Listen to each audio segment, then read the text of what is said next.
Bonjour et bienvenue sur la chaîne Paradoxe, la chaîne exclusivement dédiée au paradoxe.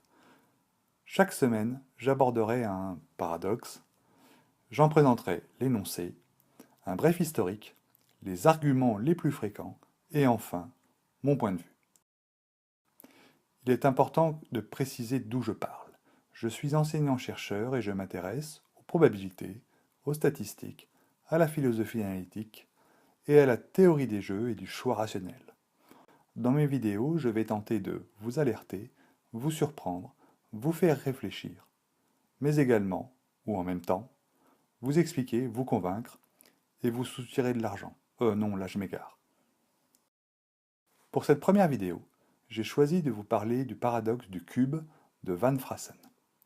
Il s'agit d'un paradoxe discuté récemment sur l'excellente chaîne Axiom de Ley et Monsieur Phi. Van Fraassen est un philosophe néerlandais qui énonça le paradoxe en 1989. Une usine d'outils de précision produit des cubes de fer avec une longueur d'arête inférieure ou égale à 2 cm. Quelle est la probabilité qu'un cube ait une longueur inférieure ou égale à 1 cm, étant donné qu'il a été produit par cette usine? Une application naïve du principe d'indifférence consiste à considérer la longueur comme un paramètre et de supposer une distribution uniforme. La réponse est alors de 1,5. Mais le problème aurait pu être exprimé en des termes différents, mais logiquement équivalents. Ainsi, les cas possibles, arête inférieure ou égale à 2, correspond à cas favorable, arête inférieure ou égale à 1. Mais aussi, R d'une face inférieure ou égale à 4 correspond à R d'une face inférieure ou égale à 1. Enfin, volume inférieur ou égal à 8 correspond à volume inférieur ou égal à 1. En traitant chaque énoncé du problème, nous arrivons naïvement aux réponses 1,5, 1/4 et 1/8. Mais celles-ci se contredisent.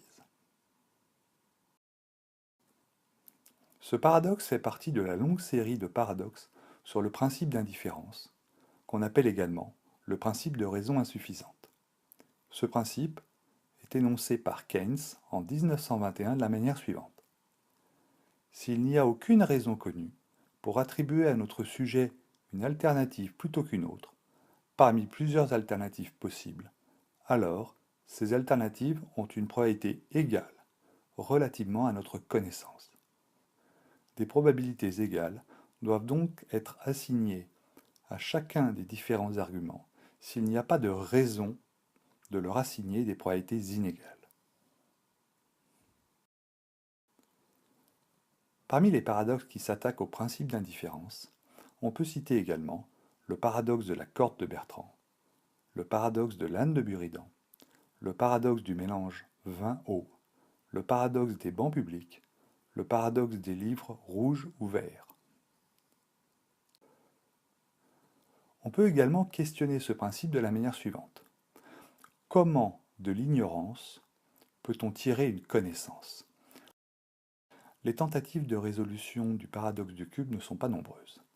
Essentiellement, comme pour le paradoxe de Bertrand, la plupart des personnes qui ont réfléchi au sujet considèrent que ce paradoxe montre clairement l'inconsistance et l'inapplicabilité, c'est difficile à dire, du principe d'indifférence. Pourtant, Borel, le célèbre mathématicien, pensait que ce n'est pas le principe d'indifférence qui doit être remis en cause, mais bien son utilisation maladroite, approximative, naïve. En particulier, Borel soutient que le principe d'indifférence est intimement lié au concept d'invariance, c'est-à-dire que l'application du principe d'indifférence doit vérifier toutes les invariances. Si l'on revient au paradoxe du cube, cela signifie que la probabilité que l'on attribuera doit être invariante aux unités de l'énoncé, longueur, R ou volume. Comprenons bien Borel, ce qu'il dit appliqué au cube, c'est que si l'application du principe d'indifférence n'est pas invariante aux unités, alors c'est que le principe d'indifférence n'a pas été bien appliqué. Pour Borel, ce n'est donc pas le principe d'indifférence qui produit des situations paradoxales, mais son application naïve, incomplète. Voilà, nous savons ce que nous cherchons. Nous cherchons une loi de probabilité invariante que l'on considère la longueur, l'aire ou le volume du cube. Précisément, pour toute valeur x comprise entre 0 et 2, une loi de probabilité issue de l'application du principe d'indifférence doit vérifier que la probabilité que la longueur soit inférieure ou égale à x est égale à la probabilité que l'aire soit inférieure ou égale à x au carré, qui elle-même est égale à la probabilité que le volume soit inférieur ou égal à x au cube. Bon, c'est à vous de réfléchir. Je vous donnerai ma position la semaine prochaine. La semaine prochaine? Eh oui, c'est le principe de cette chaîne. Chaque semaine, je vous propose un paradoxe et des éléments de réflexion. La semaine suivante, je vous présente ma position et vous fais réfléchir à un autre paradoxe.